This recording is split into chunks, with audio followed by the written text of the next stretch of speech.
तो जीवन साथी अगर अच्छा निकल गया तो जीवन अच्छा निकल गया, और अगर जिंदगी खराब हो जाएगी अगर यहाँ पे जीवन साथी खराब हो जाए। ये ध्यान रखने वाली बात है।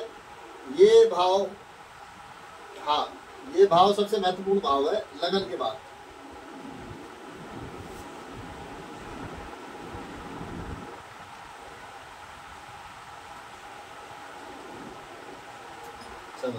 ठीक है, ये जो 7th हाउस है इसका मैं आगे से कलर भी बता देता हूँ आगे, ठीक है।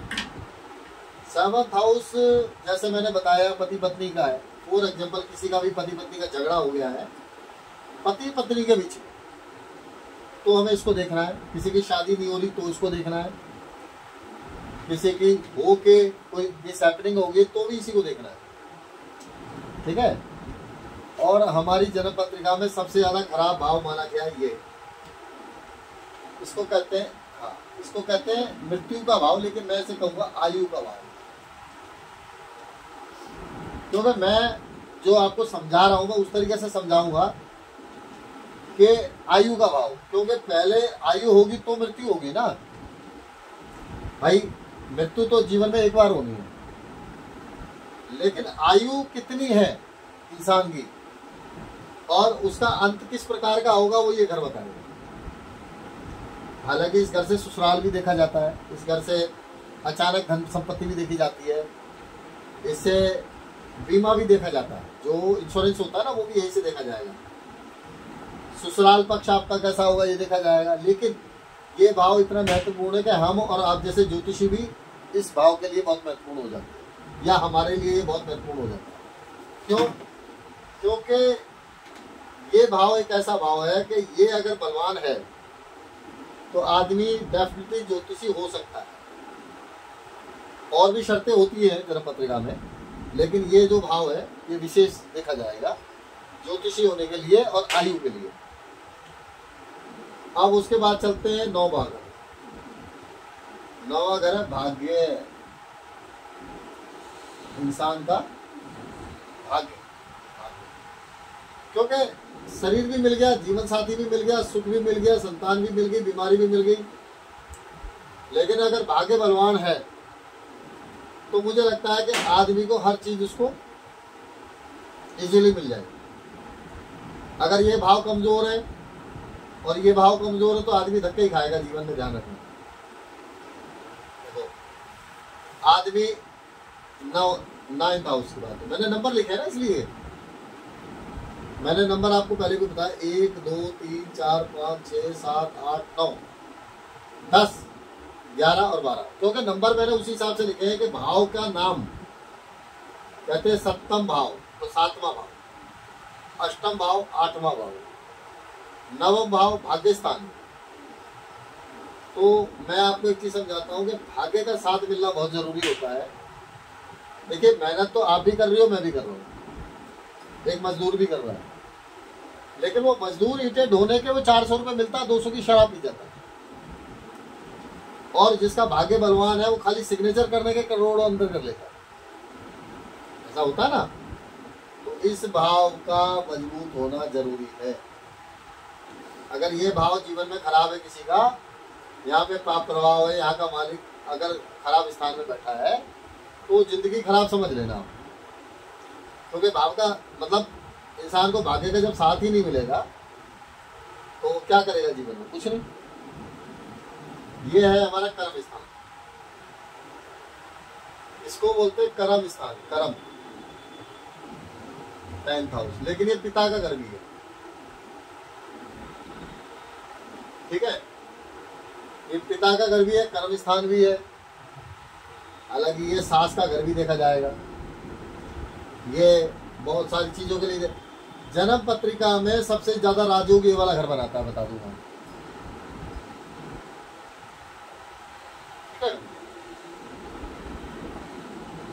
हाँ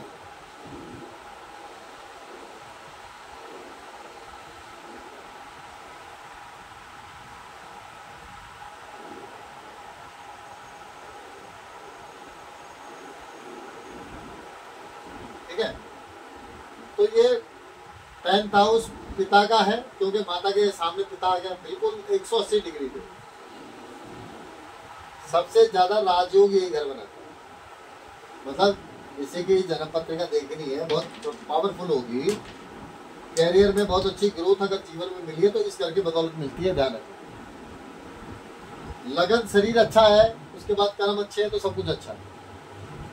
हर भाव की अपनी वैल्यू है। तो ये जो पिता का भी घर कहलाता है, पिता अगर ये खराब है तो पिता से नहीं बनती। ये घर अच्छा है तो पिता का आशीर्वाद मिलता है। मेन जो है कर्म स्थान, जिसमें जॉब हो गई, बिजनेस हो गया, जातक किसी जिसकी पत्रिका है वो क्या करेगा, कर्म क्या करेगा। तो इस घर में हमें ये देखने को मिलेगा कि भाई जातक जो है, जो हमारे सामने आया है, वो जीवन में कैसा काम करेगा। वो मजदूरी करेगा, वो नेता बनेगा, अभिनेता बनेगा, वो अफसर बनेगा, या किसी मल्टीनेशनल कंपनी में काम करेगा, या किसी मल्टीनेशनल कंपनी का मालिक होगा। 10th हाउस में, ठीक है ना। आ जाओ 11वां का, ये है लाभ। क्योंकि देखो हम काम करेंगे, भाग्य के साथ मिलेगा, काम करेंगे तो लाभ भी जरूर होगा। अब लाभ कितना होगा जीवन में, अच्छा होगा, बुरा होगा। आदमी मेहनत कर रहा 100% और लाभ मिलेगा 50%, तो इसका मतलब ये भाव कमजोर है। आदमी मेहनत कर रहा है 100%, लाभ मिल रहा है 200%, तो इसका मतलब लाभ आदमी का अच्छा होगा। ये घर बलवान होना जीवन में, हालांकि भाव सभी बलवान होने जरूरी है, लेकिन ये भाव लाभ दिखाएगा कि जीवन में आदमी कमाता कितना है। भाई उसको तनख्वाह 10,000 मिल रही है, या उसको 1.5 लाख रुपए मिल रही है, या वो व्यापार में लाखों करोड़ों अंदर कर रहा है, पैसा किस प्रकार से आता है वो ये बताएगा। आदमी की कमाई वो अच्छी पोजीशन से आ रही है, बुरी पोजीशन से आ रही है, वो ये वाला घर बताएगा। मतलब यहाँ बैठा हुआ ग्रह तो आदमी को उस रास्ते पे डाल देगा, पोजीशन से आ रही है, वो ये वाला घर बताएगा। मतलब यहाँ बैठा हुआ ग्रह तो आदमी को उस रास्ते पे डाल देगा। मान लो यार राहु बैठा है, तो जैसे मैंने बताया था राहु विषैली चीजों का कारक है। ये राहु राजनीति का कारक है, तो राजनीति में डाल देगा, विषैली चीजों में डाल देगा।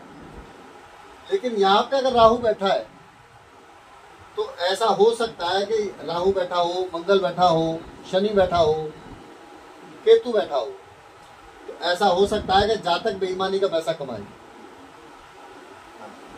2 नंबर, तो कमाई 1 नंबर की होगी, 2 नंबर की होगी, या वो मेहनत कितनी करेगा, वो ये वाला भाव होता है। भाई 100% मेहनत की और मिला 20% या 50%, तो इसका मतलब ये वाला भाव कमजोर है। 100% मेहनत की और मिल गया 200%, तो इसका मतलब है कि इस भाव से ज्यादा ये वाला भाव बलवान। ठीक है, तो इसको हम देखेंगे। हालांकि इस भाव में बैठा हुआ ग्रह, 9 ग्रहों में सारे ग्रह इस भाव में अच्छे होते हैं। ये पहला घर ऐसा है जिसमें सारे ग्रह अच्छे होते हैं। हाँ, ये चीज आप लिख सकती हैं कि इस घर में बैठा हुआ ग्रह, आप ये मान के चलो कि वो चाहे वो चंद्रमा है, चाहे वो राहु है, चाहे वो सूर्य है, चाहे वो मंगल है। 11th बोला जी मैंने, 11वें पे ही चल रही है ना अभी तो बात। तो इस घर में ग्रह अगर है तो वो ग्रह देगा, और उसे देना पड़े। कोई भी एवरीथिंग, चाहे वो नीच हो, उच्च का हो, सुक्षत्रिय हो, शत्रु क्षत्रिय हो। ये है कि जैसे उच्च का है तो अच्छा देगा, नीच का है तो कम देगा, कमजोर हो गया ना, वैसे टाइप का फल देगा। मान लो जैसे आदमी है भाई, जितनी उसकी वैल्यू है उस हिसाब से कमाएगा। ठीक है, तो ये हो गया इंसान का लाभ। अब लाभ के बाद व्यय, ये हो गया खर्चा। मैं सीधे शब्दों में आपको समझाऊंगा। खर्चा, खर्चा भाई, आदमी ने काम करा, फिर कमाया, उसके बाद खर्चा। अभी मैं सिर्फ आपको खर्चा ही बता रहा हूं, ये बहुत सारी चीजों का घर है। ये बीमारी का भी घर है, ये व्यय का खर्चे का भी घर है, ये पति पत्नी के संबंधों का भी घर है, ये अस्पताल, कोर्ट, कचहरी, थाना, जो मैं बार बार कहता हूँ आपको 12th हाउस बोलता हूँ ना, वो ये वाला घर है। एक चीज का हमें विशेष ध्यान रखना है कि इन घरों में कोई भी मालिक अगर इस घर में चला जाता तो समझो सत्यानाश हो गया उस घर का। जैसे 5वें घर का मालिक यहाँ गया तो पढ़ाई खत्म, ठीक है। 7वें घर का मालिक यहाँ चला गया तो पति पत्नी के रिश्ते खत्म, आज नहीं तो कल परेशानी आएगी, ठीक है। धन भाव का मालिक अगर 12वें घर में चला गया तो आदमी निर्धन होगा। सुख भाव का मालिक 12वें घर में चला गया तो उसका मतलब उसके नसीब में सुख नहीं है। कर्म स्थान का मालिक 12वें घर में चला गया मतलब खर्चा हो गया, वो ग्रह खर्च हो गया, ऐसे मान लो आप। ऐसे मान के चलो कि वो ग्रह जो है जो इधर बैठा है वो खर्च हो गया, उसकी वैल्यू खत्म हो गई। वैल्यू खत्म किसी भी ग्रह की नहीं होती, इतना और बता दो। लेकिन जिस भाव का वो मालिक है उस भाव के नुकसान डेफिनेटली करेगा यहाँ पहुंच के, ठीक है। मान लीजिए लग्नेश है, कौन बना यहाँ पे? लग्नेश कौन बनेगा बताइए आप मुझे। ये लगन का है, लगन है तो यहाँ का मालिक कौन है?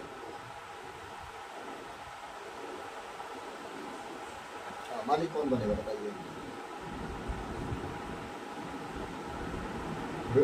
बेटा यहाँ का मालिक बनेगा मंगल, क्योंकि मैंने क्या कहा, मेष, वृषभ, मिथुन, कर्क, सिंह, कन्या, तुला, वृश्चिक, धनु, मकर, कुंभ। हमें ये चीजें ध्यान रखनी है, नहीं तो हमारी मेहनत बेकार हो गई, ठीक है ना। जब हमें याद ही नहीं रहेगा तो हम कैसे काम करेंगे, ठीक है। तो यहाँ का मालिक मंगल बना, मान लो यहाँ चला गया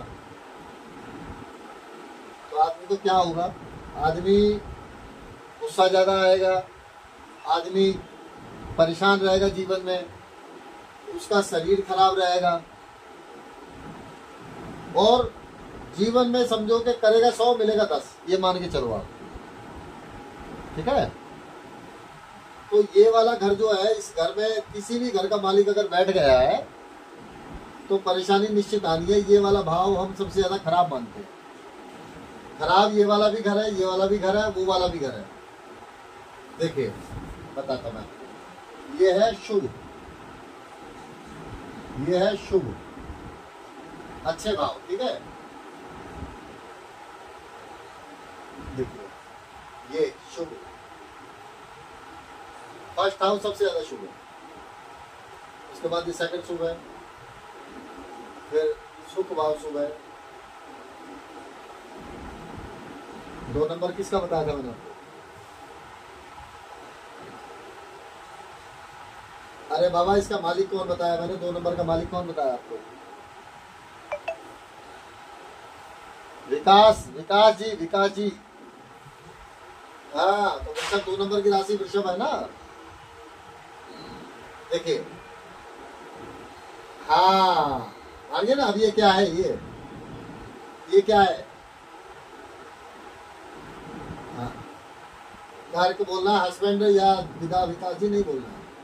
अब हमें इसी तरीके से चलना पड़ेगा। ये क्या है?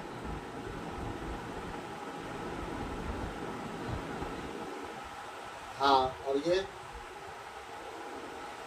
ये 5वां सूर्य, मतलब राशि क्या हुई?